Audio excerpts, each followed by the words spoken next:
My wife will struggle with something and she'll give me a problem, and I don't know how to fix that, and so I really struggle with empathizing with that because I don't know what I'm supposed to do.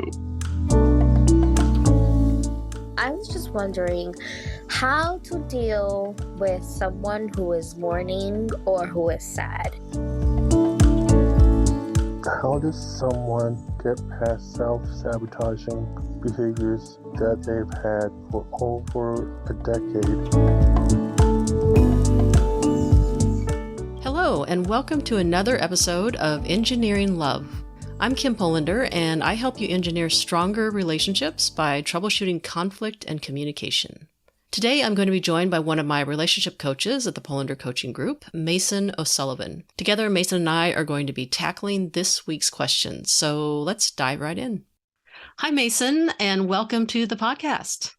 Hi, Kim. Thanks for having me. I'm looking forward to being here. Well, for those of you who don't know, Mason is one of my relationship coaches in the Polander Coaching Group, and he is a wonderful coach. He's certified in coaching, has many years of experience counseling people, both on a personal basis, which is really what led you to coaching. Why don't we start there? What drew you to wanting to counsel people and be of a help in that way? Yeah, I grew up in, like a southern state, and as a queer person, I stayed quiet a lot. I tried to keep myself hidden and in the closet, as one would say. And so what ended up happening, once I finally got the courage and moved out of my hometown and went to college and that whole shebang and started to figure out who I was and what I was made of, I realized that, I never really wanted people to feel the same way I did growing up. I tended to find that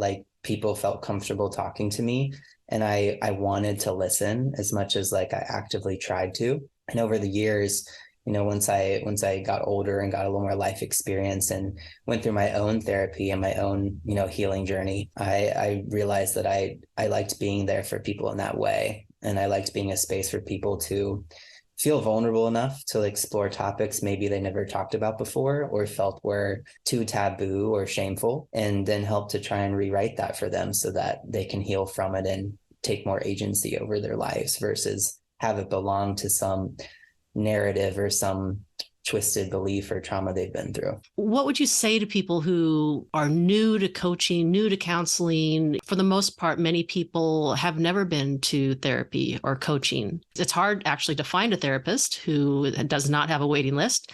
So what would you say to people who are thinking about coaching? What is this coaching business? I always tell my clients and just people in general that the need or the curiosity about approaching coaching or any therapeutic relationship really is that there's nothing wrong with that. It shouldn't be considered a weakness or something that is wrong. I think admitting that you need help talking about something or getting through something is probably the first key step in having any progress and healing in general. I mean, we're so in our own lives that how are you going to be aware of everything you need to work on if you're in it 24/7? So you need someone who can be trusted enough to provide that space for you so you can talk about these vulnerable taboo topics. Don't be afraid to follow through with it. If you're really wanting to make progress in your own life, you should talk to somebody about it. And even just getting into that habit in general, talking to someone about your vulnerabilities or topics or deep conversation is very healthy to have that muscle. Yeah, that's a good point. A lot of people do not have resources. Just, in social media, it's based on the comments that people write out, is that most people don't have safe spaces, support systems, friends that they can just be open and vulnerable with. And so coming to coaching or working with you or anybody who's in this space, who's, experienced at it and has a gift in it, it can be a little very moving, very impactful to have someone who listens and is attentive and empathetic and understands you. And so just experiencing that, I think, is pretty new and kind of weird for some people. Yeah, definitely. I mean, I remember when I started my own coaching and counseling, it felt very odd, but also empowering to get used to stating what I needed from somebody and also what was going on with me. Those were two different things that I didn't realize that I had to work on, which is not only talking about what's going on, like honestly and effectively with some sort of articulation. It's also like expressing what I need. That makes all the difference versus not doing that. And then you not giving me what I need. And then like I automatically want to like cut you off. Let's just take empathy, for example. The first step that we always address when we work with clients, and that piece of just listening, just understanding your partner. Forget about jumping to solutions, forget about, defensiveness and all this, just focusing on another person's feelings. It's such a lost art. So, Yeah. And you miss so much, you won't be able to hear underlying issues or hear the deeper vulnerabilities or the deeper triggers if you don't take that step, that effort to listen. For sure. I would agree with you wholeheartedly on that. A lot of our work, at least at the individual level, so you and I both work with couples and individuals. And at the individual level, we talk to people so much about self-esteem, self-worth, sense of self, finding your identity, figuring out your identity. What do you find are some of the common paths or struggles or challenges that people have in finding their voice or finding their identity? I feel like a lot of clients I work with, especially individuals, and, it can be the same too for couples. It's usually with couples, we're working on like direct issues that are hot topics and trying to help with conflict resolution. But with individuals, I get a lot of clients who are just coming out of traumatic situations or really at a point in their life where they want to do work. And so they're trying to figure out what that means and then how that's going to affect their life from that point on. So it's really, they're trying to figure out how to effectively present themselves in an authentic way that they haven't before to the world moving forward, whether it's a job or whether it's trying to find meaningful relationships. Like how do I know who's a good friend, or how do I know how to trust people? It's like they want to actually figure out how to be an effective communicator, what their own voice is, what they need, what their boundaries are, what they don't like, how to communicate those things. So it's really kind of like almost like how do I start over in the sense like I actually want to be myself like in a fuller way than I have before. Yeah, because we hear that word so much, especially in our coaching space of be authentic, and I get that question so often is, what does that mean to be authentic? What does it mean to validate emotions? Because we hear these catchphrases all the time. So if you were to define authenticity, being authentic, finding your voice in that way, how would you describe it to people? I would have to say it's just making the effort to show up and do the work. By communicating, we kind of dispel any assumptions going on, and no one's going to know what it's like to be me or what's going on in my life unless I communicate it. I think authenticity is just a willingness to like show up and do the work and be honest about what's going on in your life. Yeah, it involves that kind of raw honesty that a lot of people are not used to sitting with, applying. It creates kind of discomfort many times. And so when it comes to,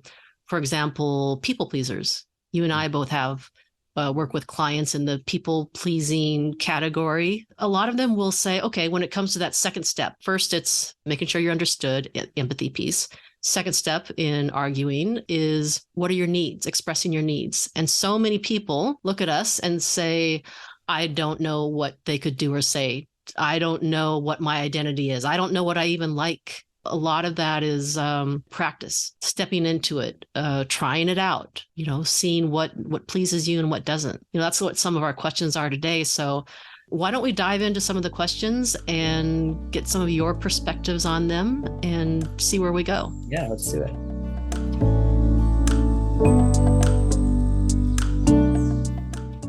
I had a question regarding empathy. Back in your first episode, talked about sympathy versus empathy, and my wife, she will struggle with something and she'll give me a problem essentially. She'll say, I'm feeling this certain way, or I'm hurt in this certain way. And I don't know how to fix that, and so I really struggle with empathizing with that because I don't know what I'm supposed to do. Because there's times that I'm like, okay, well, let me give you a hug, and she doesn't want a hug. She wants space. I think I struggle with that because a lot of the times she has a hard time communicating as well what she needs.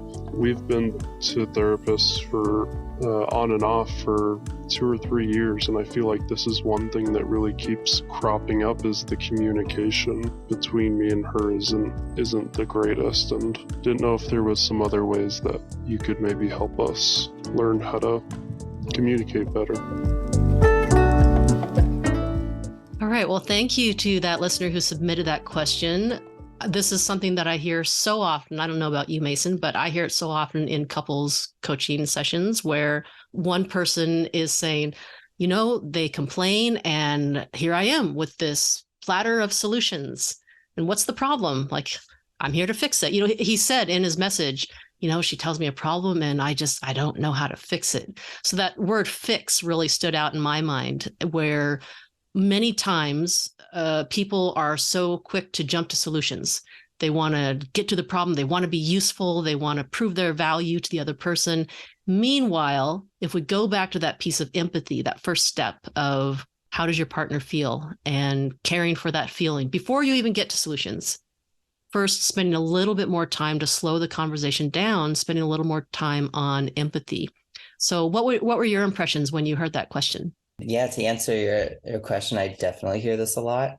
And it's hard too, right? Because sympathy and empathy, it's like, how do you bridge that gap? What is the gap, Because you can feel bad for someone, but sympathy is more like feeling with someone. And then empathy is actually feeling into someone, which requires you to actually put yourself in their shoes and just let them know, I understand this is how you're feeling. And naturally, by doing that, you start to then be like, almost like put yourself into the equation and then let them know that they're not alone. It's like if you told me something really vulnerable and I took a moment to try and put myself in your shoes using my own life experiences and what you told me by listening, I'd be like, oh, wow, if that happened to me, I would feel this way too. Like, and I'm sorry you're going through that.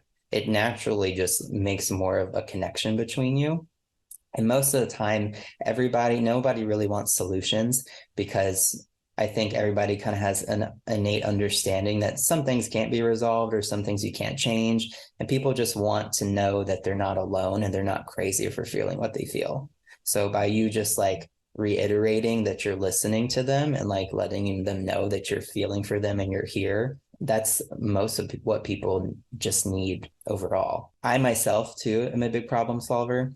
So I constantly have to remind myself when listening to people that, okay, let me just let them dictate what they need. If you don't know what to say, you can just say, like, reiterate how they're feeling and let them know that I'm so sorry you feel that way. And like, what would be helpful? Like, what do you need in this situation? And they'll tell you. A lot of times people knowing that you feel for them and that they're not alone and they're not crazy and it's not abnormal that they have these emotions. And then you give them the permission and like freedom to let you know what would be helpful. It's almost like they feel like acknowledged and validated, and they'll actually go through those motions because they probably haven't gone through the motions yet of figuring out what they would need or what would be helpful to their situation. That's a good point, that some people maybe don't know what they need in the moment just because they're still in shock or still processing it themselves. So, and I love your suggestions of, hey, people just don't want to feel alone. It's the loneliest feeling in the world when you have this expression of feelings, you're being vulnerable, you're sharing with someone, and then they just kind of ignore it and move straight to solutions or whatever the case may be. Yeah, it's like, here's how to fix it. And while it has good intentions, what it actually does is it completely steamrolls over your emotions and whatever you just told me. Yeah, exactly. And it was interesting to me. He said that he attempted to give her a hug. So he was guessing at what she needed. And that definitely was not the answer. So this also highlights the point of both people having accountability for expressing what they need from their partner, whether it's, hey, I just need you to listen and not say anything. Hey, I just need a hug, and then we can move on. I don't want to talk about it. I just need a hug. So it's going to vary depending on the person, but she would have some accountability for offering him what she needs in the moment. And this is reminding me, because I don't know if the listener recognizes your voice, but you are in many role plays on my social media. That's the problematic spouse or partner. So you've received a lot of grief. Both of you have. Both of the actors have received grief for their roles. By the way, people, I am the one that scripts out these things. So please do not take it out on Mason or Atulia, who act out these things. So I was thinking, why don't we do a quick role play now to demonstrate to him what it might look like? Okay. Why don't you be the wife? I don't know what she would have been complaining about. So maybe you could just think of a problem that you want to complain to me, your partner, about. And the first one is going straight to solutions. And we'll show you what not to do. So here's the first one, the what not to do. So go ahead. What's your beef? Yeah, I'm really stressed. I'm overwhelmed. I'm burning the candle at both ends here, and I'm trying to get this promotion at work, but I can't leave this other job because I need it to sustain us at the same time. And I don't know what to do. And I feel like everything's crumbling, and I'm super, super anxious and stressed and under a lot. I'm just going through a lot right now. Okay. Yeah. Well, you've got this. You've been through this a million times. And, I'm thinking that I can just like take some extra time off of work and help take care of the kids so that you can just, focus more on preparing and feeling better and whatever you need. So it's going to be fine. All right. What'd you think of that response? On the outside, like it seems pretty good, right? Mm-hmm. Yeah, on the outside, it's good. What really set the nail in the coffin for me, which is that you didn't hear what I was saying, or, you kind of put a stopper in the conversation from happening, was it'll be fine. Okay, so I guess we're not talking about this further. And I just wanted to know, like, okay, you're with me. And even if we can't figure it out, like, I just want you to know I just want to know you're with me. Yeah. On the outside, it seemed fine because, I'm giving you reassurance, right? You've got this. What's the problem? I'm giving you a solution. Hey, I'm going to take extra time with the kids so that you can just focus on whatever. But how did you feel by me not focusing on the emotions that you said? What were some of the emotions you felt? I felt confused and also frustrated, and then like nothing got resolved. And when you said you'll be fine, I felt like you didn't really care how I felt, how the situation was making me feel. Yeah. Confused. That's a good one. It's like, oh, all right. That's not one I would have immediately expected. Like, I'm sure a spouse doesn't think their partner is going to feel confused after reassuring them and offering solutions. So, all right. So now let's go to the better response, one with empathy. And empathy is focusing on the emotions of a situation where, by the time you get to a feeling, the train has already left the station. The action has happened, the words have been expressed, and the feeling is your resulting experience. So feelings are never wrong. You can't argue with a feeling. What you can talk about are the thoughts that led to the feeling, the behaviors that led to the feeling. But to discount feelings, it's, the example I always give is, okay, if I get my hand caught in the door and I'm feeling excruciating pain, and you, Mason, come up to me and say, hey, just calm down. Like, it's fine. Just calm down. We could talk about why, I might have slammed the door on my hand, or why I got that, the door slammed on my hand. But by the time I'm feeling the pain, it's done. And so I encourage people always to validate the feeling. And what that means to validate is you're just paraphrasing how they're feeling. Empathy is about paraphrasing. It's about demonstrating to your partner that you heard what they're feeling. And how do you demonstrate it? You explain to them how they're feeling. Well, why don't we demonstrate this? Why don't we do a scenario where you're upset with me? Okay. And then I'll respond with empathy. Well, I mean, this week has already been busy enough, and I set aside time today at 1 p.m. for us to just really talk and catch up and connect. And I feel like you went ahead and double booked and didn't even really try and apologize or consider that I rearranged my entire week for this. And I was really looking forward to it. I was really looking forward to catching up with you and connecting, and just kind of like things have been a little stagnant between us. And it just kind of felt like you were okay with that. And you just, okay, well, I double booked, we'll do it another time. You made whatever else you had double booked more important than me. Okay. So, wow. I'm so sorry. I had no idea that when I asked you to, take a pause and reschedule or push our appointment out, that you felt that way. You felt like you were not a priority to me. You felt like I just didn't care, and that probably that our friendship didn't mean as much as you thought, or our relationship, whatever our dynamic is, our relationship wasn't as important to you as you thought. And that sounds really hurtful. You sound hurt. You sound a little bit confused, maybe disappointed, and probably kind of lonely. Did I get that right? Yeah, I would say so. Yeah, I'm really sorry. I'm sorry that I affected you that way. I had no intention of doing that. So, okay. What did you notice about that response? It was a lot more, it was about me. It was just, like it wasn't so much about you needing to find a solution. You really wanted to take the time to sit in my shoes and kind of like put yourself there and feel what I was feeling. I felt like you really took the time to try and figure out how I would feel in that situation. And it made me feel like you understood and you were really considering my emotions and what I was saying. What's important about empathy is that empathy will be easier if you keep in mind one thing. You are not agreeing with their conclusions about you. Because a lot of times, like we had a pretty tame exchange, right? Let's be real. In real life, people are saying, you did this and you were so selfish and blah, blah, blah. And then, the first response for me would have been defensive-ness. Like, what are you talking about? I didn't do that. That was not my intention. You're overreacting. Calm down, whatever the case may be. So if you can tell yourself that empathy is not agreeing, let's say you did call me selfish in that exchange, you're so selfish, you're so inconsiderate, you're mean, whatever. I don't have to agree with your conclusions, those thoughts and conclusions. All I have to agree with are the emotions that you're feeling, where first I get clarification on how you're feeling so that you don't feel so alone. So what I was doing was I was paraphrasing back to you what you were feeling, what you were saying to me. And at the end, I checked in with you. I said, did I get that right? Is there anything you would add or emphasize? You want to make sure you're on the same page about how it affected the person.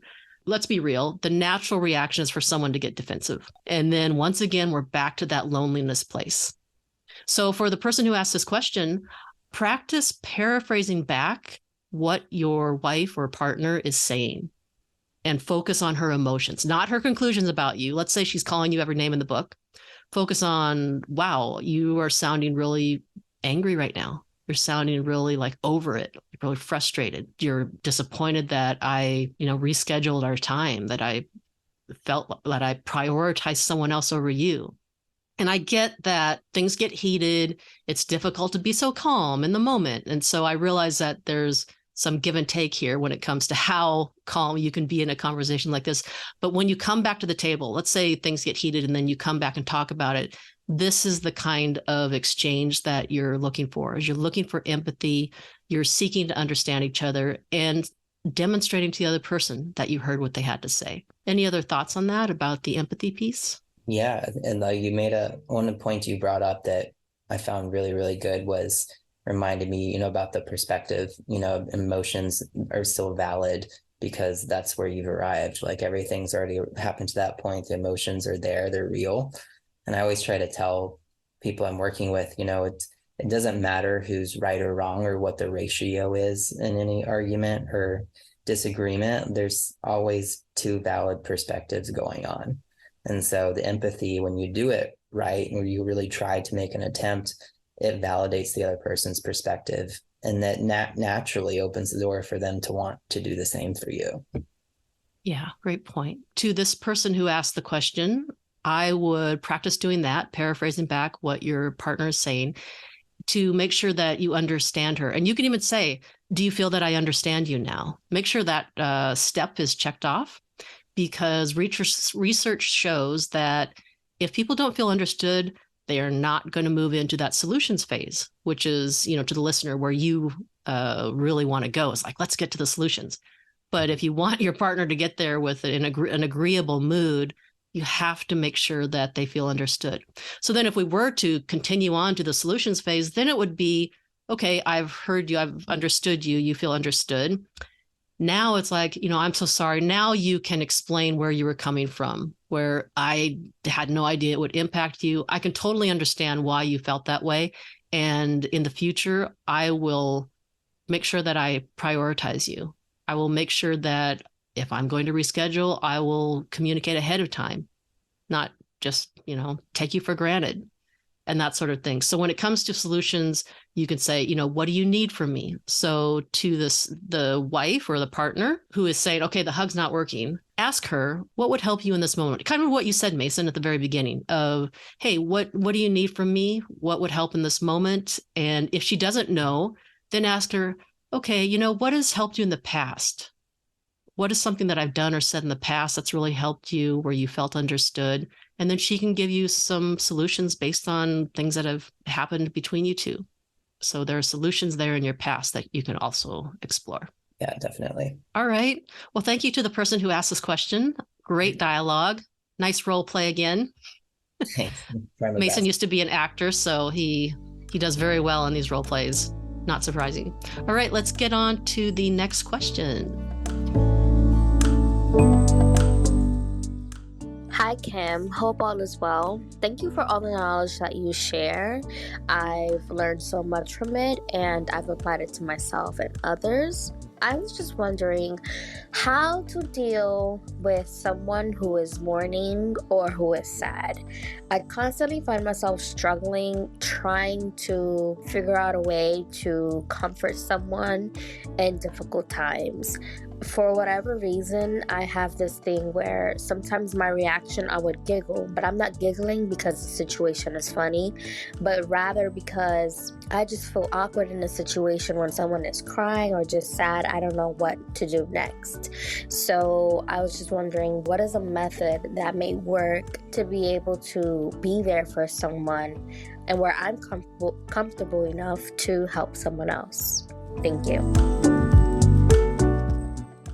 Okay, well, this is a very unique question. I really appreciate the vulnerability and openness of the person who submitted this question about the whole giggling response.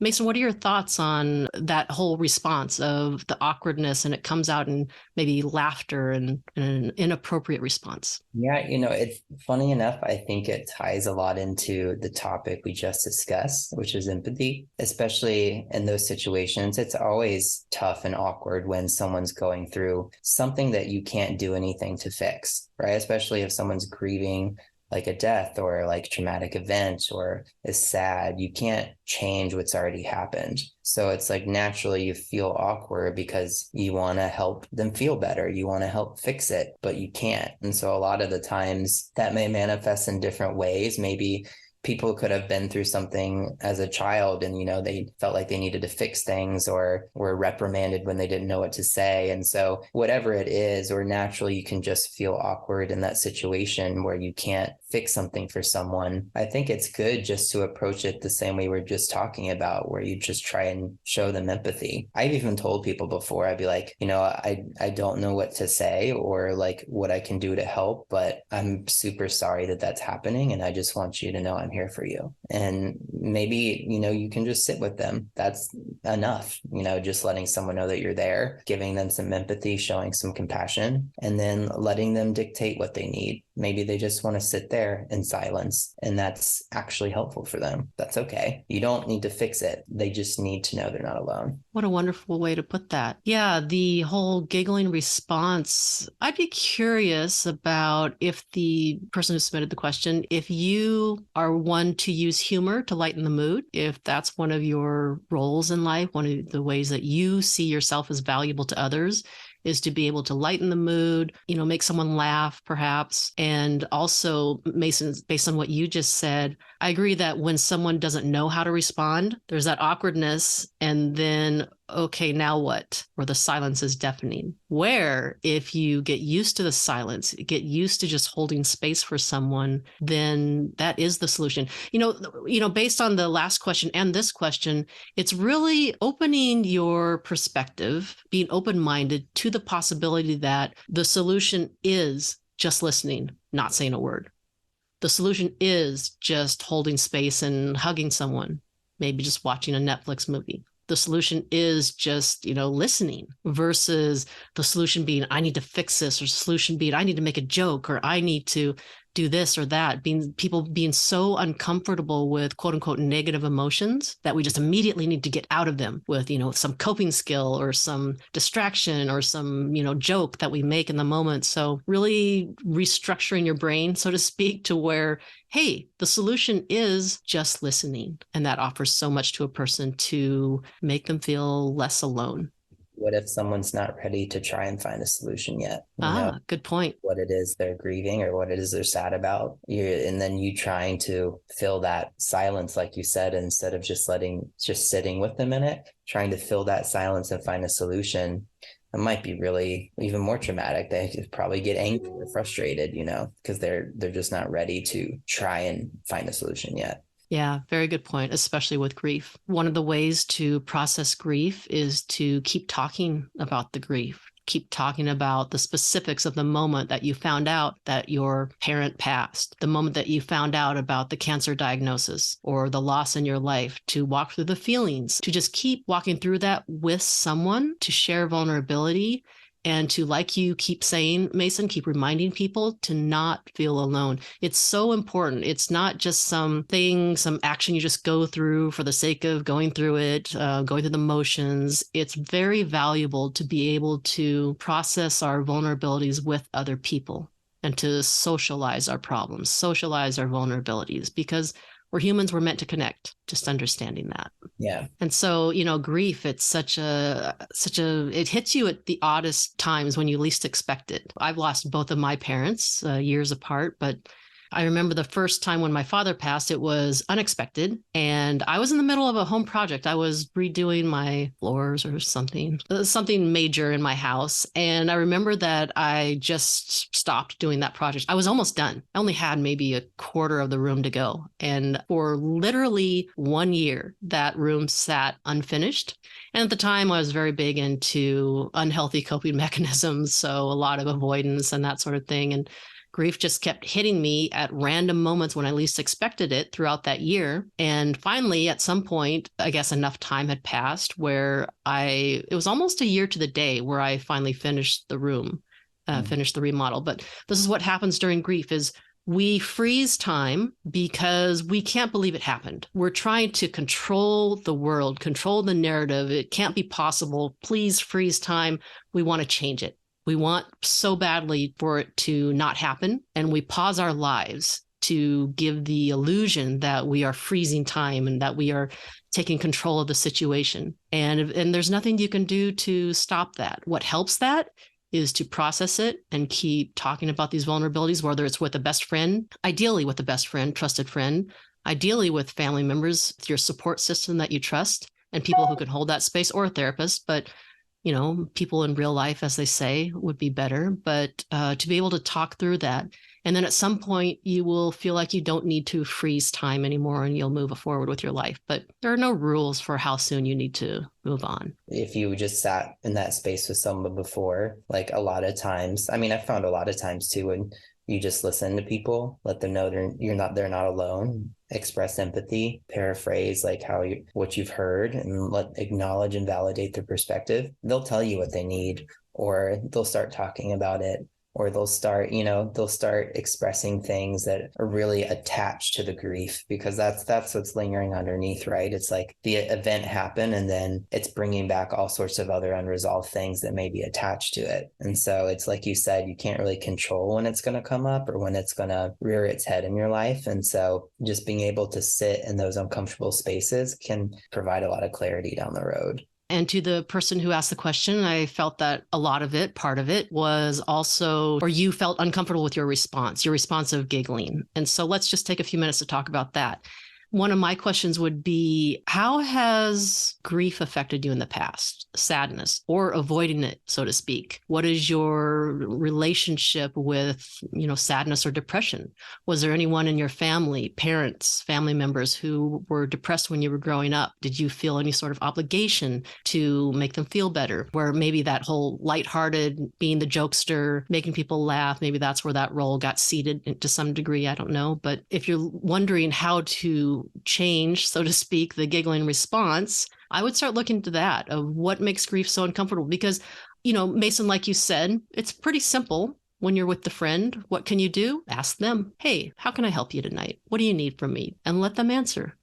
If they don't know what they need, just say, I'm here for you if you need me. I can bring over, some takeout and we can watch a movie, but it's pretty simple. You just let them guide the conversation. Yeah, you bring up a good point too. And when I heard that aspect about the kind of uncomfortability with the giggling, and like probably like feeling also bad about that happening in that situation, to think of times in your past when same thing has happened, like what about the situation or what about just the awkwardness or uncomfortability about it makes you feel like you have to react? What is it about that situation? How have you felt the same way in situations in the past, and maybe someone reacted in a way that kind of like cemented that you needed to do something in the moment? Yeah, great point. Where did that obligation even come from? Yeah, so there's a lot to explore there to see where that response even comes from. But you're not a bad person. It sounds like it's a very automatic response, but there's definitely potential and an opportunity to explore that and see where it comes from, so that you can be a better friend, better support system for your friend who is grieving, and for other people at some point who you may counsel more in the future. So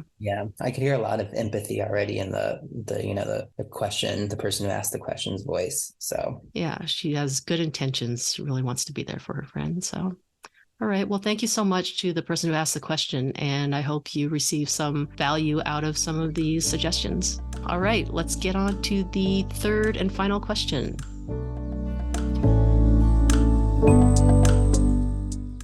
How does someone get past self-sabotaging behaviors that they've had for over a decade because of life not being fair with disabilities, or because of previous mistakes and losing of relationships, and stop blaming it on the disability or something else and take responsibility? Well, thank you very much to the person who asked this question. I hear a lot of accountability, a lot of wanting to shift, wanting to take on, like you said, more responsibility for your actions, and even having the introspection about sabotage or self-sabotage being a potential factor. So already I can tell that you've been thinking about it a lot and have a lot of desires to shift. Mason, what stood out to you in this question? Yeah, I could hear a lot of a desire to really figure this out and do some self-work and really try and progress in life. And it sounded to me, it definitely would help to know the specifics of the disability. But just thinking in, the terms that we were provided, I think there's definitely a difference there of when you have a disability and naturally there's certain things you just cannot do depending on what the disability is, versus then letting the disability become a coping mechanism to justify not wanting to do anything or to take any accountability. And whether that's from like shame or guilt or fear, whatever it is, I think it's really good to get in to know what the difference is. Is it you're not wanting to do something because you physically can't, because like by the terms of your disability, you literally can't? Or is it become more of like the coping mechanism where it's like because of fear or shame or guilt or fill in the blank, I can't because I have this disability. So you're not wanting to do anything, because there's ways to go around it, like not to downgrade the disability, but just to use my own life experience. Like I had an injury to a torn muscle. I tore my pec like 2 years ago.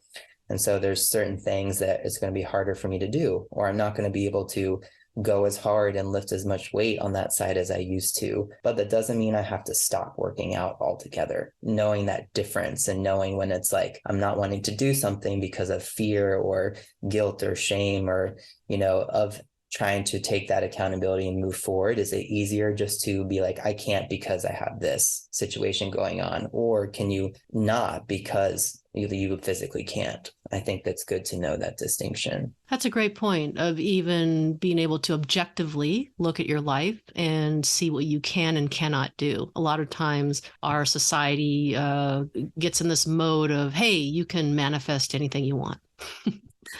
But, I love your example before in past conversations. You said, well, if I want to be 7 feet, I cannot manifest that. I will never be a pro NBA basketball player. So to be able to first objectively look at what are our goals and are they attainable? The person who asked the question isn't really talking about goals necessarily, but talking about what keeps him from those goals. So having a good understanding of who you are, what you can accomplish, and what's within your reach. Like you said, okay, you can't lift as much on that side of your body, but you can still lift. Yeah. So yeah, that's a great reminder. And then the self-sabotaging aspect, self-sabotage, I think, is pretty common, and it can play out in different ways. And to be able to even recognize self-sabotaging, I did a video on worst case thinkers or catastrophizers, people who determine that they're going to fail even before they do fail. Or another variation of that with self-sabotaging would be, okay, you choose a goal that's within your reach. You determine something that is possible for you. You start to reach that goal. Let's say you get into a new relationship. And all of a sudden that goal, you're rolling along, things are going well. And then it's like, okay, this, if you're a catastrophizer, this probably isn't going to work out. And then add on to that, if you're also a self-sabotager, okay, now you might do something that would, I don't know, end the relationship or wreck the relationship. What are your experiences or thoughts on self-sabotage? Yeah, it's like you said, it's also, I feel like, a very common thing. Modern day manifesting is very popular. I feel like self-fulfilling prophecies are also really popular. It really comes down to there's no situation where you have no choice or say in the matter. Even if you say, to use your example of getting into a new relationship, right? So it's like, well, you got to go on a first date. But if you're just like, oh, well, it's probably not going to go well, or they're probably going to think I'm weird, or I'm not really great at first dates. So, but you still have a choice, so you got to look at it. Well, if I went, that would already prove the self-fulfilling prophecy to be false, because you're going on the first date. You still have some choice in the matter to either not do anything and let it be fulfilled and self-sabotage, or like to actually take some action and maybe prove yourself wrong. Yeah, what a great point about choice. I love that. And we both work from the tenets of cognitive behavioral therapy, CBT, based on the theory that your thoughts determine everything meaning your feelings and your behaviors. Thoughts are so intricately related to how you feel, how you behave. So your thoughts, meaning your perspectives about yourself, your perspectives about yourself in a new relationship, perspectives about people who view you with a disability. Have you already assumed how they feel about you, assumed what they feel your potential is? And so whatever your perspectives are, you're going to find that your feelings will result from those perspectives, and your behaviors will also be directly affected by those perspectives. And if you can sit with yourself and kind of start to identify, okay, what are my core beliefs? What are my assumptions about myself and my limitations because of this disability? Assumptions about how much someone can really love someone who has a disability, how much I can forgive myself or be forgiven for previous mistakes in relationships. How do I feel about my potential to learn from mistakes and behave differently in a new relationship? All of these things will determine how you behave, how you approach life, how you move through life. If you believe, let's say you're in a new relationship or trying to repair an old relationship, and you believe that it will never work out because I have this disability, or it's because they think less of me, or it's because I've made a mistake that is unforgivable. Forget about disability. I've made a mistake that's unforgivable. Then your behavior will be such that, why put any effort into the relationship? Your behavior might be, I'm not really going to prioritize this relationship. This relationship isn't worth it because it's not going to last. So I'm going to do this irresponsible thing over here. I'm going to devalue the person that I'm dating or with. And if they leave, well, they were always going to leave in the first place because, again, cycling back, I have the disability, I am unforgivable, that sort of thing. So really take a look at what your thoughts are about yourself with a disability, about your ability to be forgiven. Are you forgivable? Are you able to learn from mistakes? The way that you pose the question, I believe that you have never really had a good cheerleader. And we all need a good cheerleader, especially in the formative years of our life, where we learn that we are capable, and we learn that we can pivot when we have challenges. And we learn that when we have a bad day and make mistakes, like you alluded to, that's not the real us. that we're actually better than the mistakes that we made, that we're actually good people.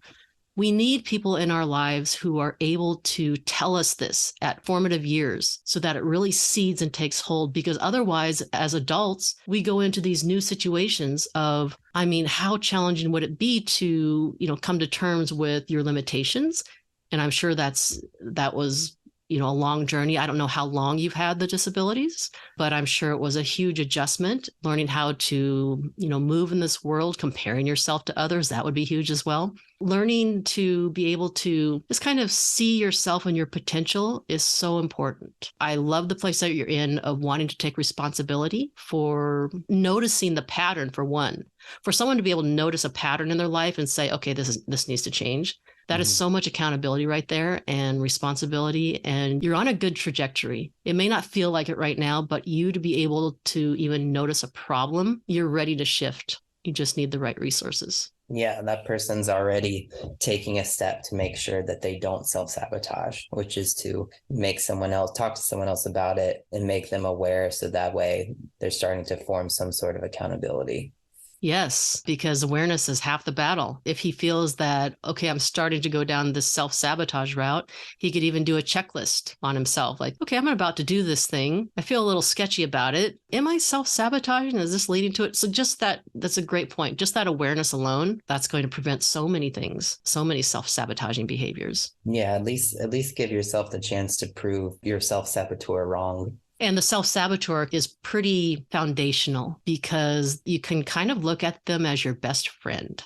This is a best friend who's been with you your whole life, there through thick and thin, and someone you can depend on, someone who's constant. It sounds weird, but you can really look at them as, well, this person was a best friend because it offered me predictability and in that way security and, structure. So, we could take the disabilities aspect out of this question and insert something else, such as I self-sabotage because I am so anxious. I self-sabotage because I'm so depressed. The same things apply. How do you view yourself? What are your perspectives of yourself as a person, as a lovable person with these challenges, whether it's a disability, whether it's depression, whether it's anxiety? Will someone really love you? Do you believe that?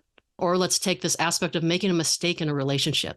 Okay, forget about disabilities. Now I'm talking to everybody, whoever you are. There's something you've done. Think about the biggest mistake in your life.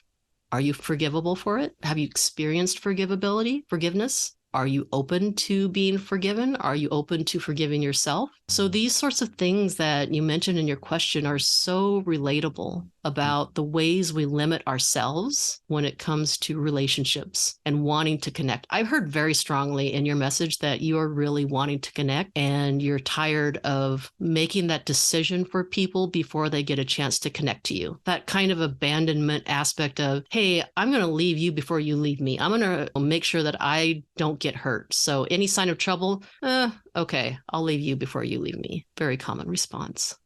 All right, Mason. Well, any other thoughts that you have about just navigating disabilities, navigating this huge transition in his life? I feel that he's on the brink of making pretty big shifts in his life. Any thoughts of encouragement? Yeah, I would say, I always take it a point to commend people for counting the wins. Asking the question and, like you said, being aware that there's something that needs work, and in it expressing an intention to work on it. That's huge. That's progress. And I think a lot of times it can feel opposing to feel so uncomfortable and mark that as a win or progress. But that means you're working on dismantling something that hasn't worked for you and rebuilding it. And that's going to be uncomfortable. So if you're at any point in a doubt in this process, and I agree wholeheartedly with you, Kim, that, the person that asked this question, I can tell that they really have an intention to improve and they really want to connect with people and really want to have meaningful relationships. And I hope that they take the time to just remind themselves that they're worthy of those relationships. And that's why they're here wanting to work on this problem. If someone else had a disability and had the same assumption you did, what would you think of that? what would you tell that person? Would you think that that's fair or justified? And if the answer is no, then you probably deserve the same consideration.